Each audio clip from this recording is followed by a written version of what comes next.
تاکہ مہر النساء کا کچھ جہیز کا سامان خریدا جا سکے۔ مولوی صاحب کی آواز اب آہستہ آہستہ کپکپانے لگی تھی، لیکن چودھری فتح داد یہ وجہ جانتے تھے کیونکہ مولوی ابول اس سے مہر النساء کے رشتے کے لیے کافی بار بات کر چکے تھے۔ چودھری فتح داد نے اس مقصد کے لیے سارے گاؤں پر نظریں دوڑائی تھیں۔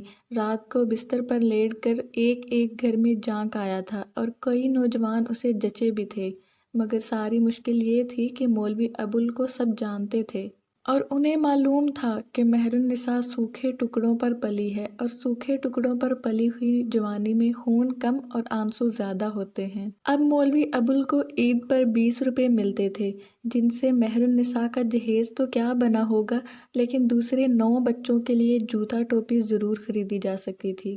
ایک دو جگہ پر چودھری فتح داد نے بات کی، لیکن کوئی بھی مہر النساء کے رشتے کے لیے تیار نہ تھا۔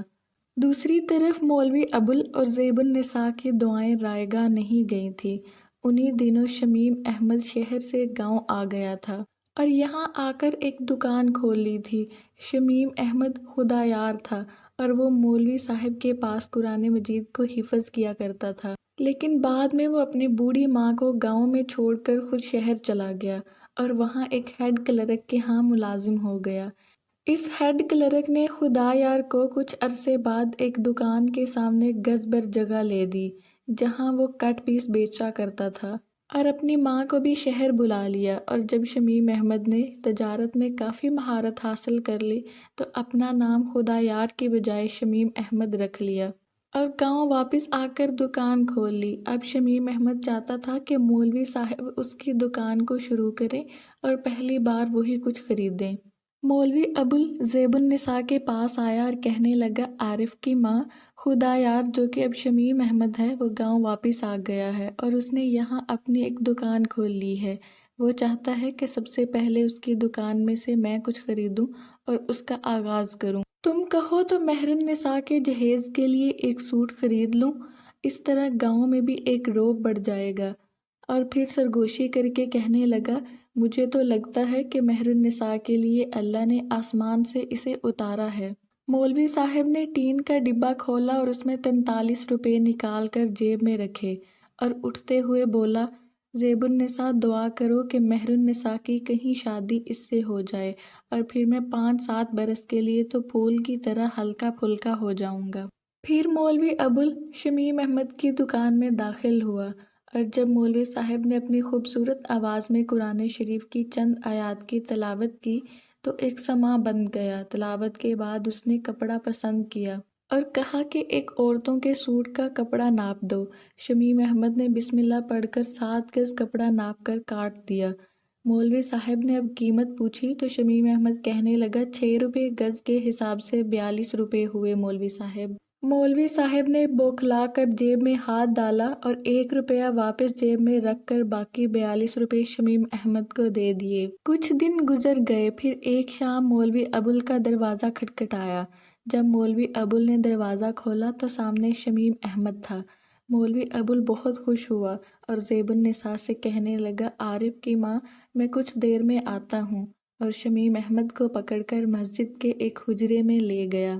مولوی ابول نے شمیم احمد کے کندھے کو تھپکا اور پھر چونک کر اس کے دوسرے کندھے پر بھی ہاتھ رکھ دیا اور کہنے لگا، کہو نا عزیزم۔ شمیم احمد نے اپنے ہاتھ ملنا شروع کر دیے اور ایک لمحے کی خاموشی کے بعد بولا، اصل میں یہ کام تو میری ماں کا تھا، انہی کو آپ کی خدمت میں حاضر ہونا چاہیے تھا، لیکن پچھلے چند سالوں سے ان کا دل بہت کمزور ہو گیا ہے، بات بات پر رو دیتی ہیں اور برا بھلا کہنے لگتی ہیں، سو میں نے یہی مناسب سمجھا کہ میں خود ہی حاضر ہو جاؤں۔ میں آپ کا پرانا خادم ہوں اور میں چاہتا ہوں مولوی صاحب کہ آپ مجھے ہمیشہ کے لیے اپنی غلامی میں لے لیں، حضور مجھے اپنی غلامی میں قبول فرمائیں۔ مولوی صاحب رونے لگا اور مولوی ابول کی داڑھی پر آنسوؤں کے قطرے رک گئے تھے۔ مولوی ابول نے اپنے آنسو پوچھے اور کہنے لگا، اے اللہ، لڑکی تیری کتنی مسکین مخلوق ہے، اور کہنے لگا، دینے کا مال ہے شمیم احمد، کیوں نہیں دوں گا، اور آخر تم مجھے عزیز ہو اور عبدالرحیم مرحوم کے بیٹے ہو۔ اور شمیم احمد کو سینے سے لگا لیا۔ مولوی ابول خوشی خوشی گھر گیا اور گھر جا کر کہنے لگا، آج میرے سب بچوں کو روٹی کے ساتھ ایک گڑ کا ٹکڑا بھی ملے گا۔ اور زیب النساء سے کہنے لگا، دعائیں یوں قبول ہوتی ہیں عارف کی ماں۔ ابھی دونوں میاں بیوی نے اپنے آنسو بھی صاف نہیں کیے تھے کہ دروازہ پھر سے کھٹکھٹایا۔ مولوی ابول باہر دیکھنے کے لیے آیا تو اب چودھری فتح داد آیا تھا۔ چودھری فتح داد نے مولوی صاحب کو چھاتی سے لگا کر بولا، مبارک ہو، ہزار بار مبارک ہو، آخر میری کوششیں بیکار نہیں گئیں۔ خدا نے مجھے آپ کے سامنے سرخرو فرما دیا ہے۔ چودھری فتح داد بولا، اب جلدی سے شادی کی تاریخ بھی طے کر لیجئے۔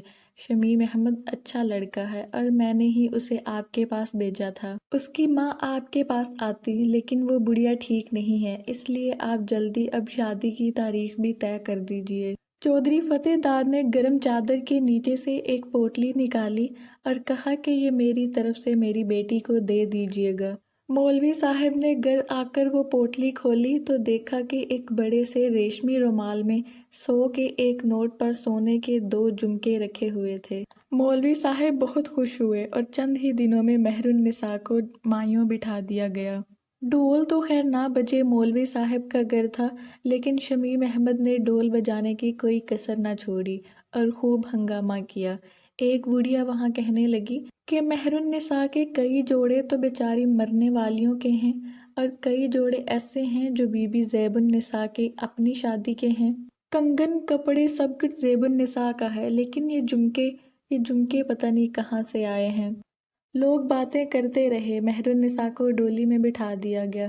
مولوی صاحب، زیب النساء اور باقی بچے رونے لگے۔ مہر النساء کے جانے کے بعد مولوی صاحب اپنی دوسری بیٹی زبدہ کو ڈھونڈنے لگے، جو مسلسل روئے جا رہی تھی۔ مولوی صاحب نے جب دیکھا تو پریشان ہو گئے، زبدہ بھی جوان ہو چکی تھی۔ اور زیب النساء نے بھی آنکھیں پھاڑ پھاڑ کر زبدہ کی طرف یوں دیکھا جیسے وہ ابھی تک والدین کی بے خبری میں مہر النساء کے پیچھے بیٹھی پلتی جا رہی تھی۔ مولوی صاحب اب اپنی دوسری بیٹیوں کے لیے پریشان ہونے لگے، لیکن گھر میں نہ کچھ کھانے کے لیے تھا اور نہ ہی پہننے کے لیے، اور شادی کیسے ممکن تھی۔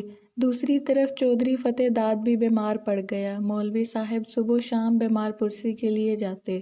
چودھری فتح داد جب دوسری لڑکیوں کے رشتے کے بارے میں پوچھنے لگے تو مولوی صاحب نے کہا کہ خالی گھر ہے، جہاں تنکا تک نہ ملے وہاں بیٹیوں کے رشتے کون طے کرتا ہے۔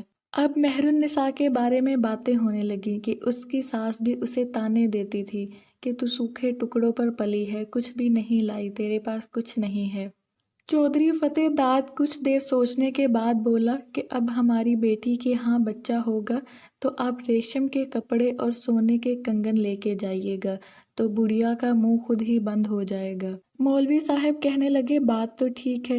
وہ سوچتے سوچتے گھر آئے اور زیب النساء سے کہنے لگے کہ جب مہر النساء کے ہاں اولاد ہوگی تو وہ ریشم کے کپڑے اور سونے کے کنگن لے کے جائیں گے تاکہ اس کی ساس کا منہ بند ہو جائے۔ لیکن زیب النساء کہنے لگی کہ وہ یہ سب کچھ کہاں سے لائیں گے۔ اب اگلے دن مہر النساء کے ہاں بیٹا پیدا ہوتا ہے، لیکن ان کے پاس کچھ نہیں تھا۔ مولوی صاحب سیدھا مسجد میں گئے، وضو کیا اور نماز پڑھی۔ گھر آئے تو زیب النساء رو رہی تھی۔ پھر چودھری فتح داد کے پاس گئے۔ کچھ دیر بعد مولوی صاحب گھر آیا اور چلا چلا کر کہنے لگا، مبارک ہو عارف کی ماں، تجھے نواسے کے کپڑوں کی فکر تھی، اللہ نے سن لی۔ چودھری فتح داد مر گیا ہے اور کچھ نہیں تو 20 روپے تو جنازے پر ضرور ملیں گے۔ زیب النساء نے اس زور سے اپنی چھاتی پر ہاتھ مارا کہ بچے دہل کر رونے لگے، اور پھر ایک دم سے جیسے کسی نے مولوی صاحب کی گردن کو دبوچ لیا ہو اور چلا چلا کر رونے لگے۔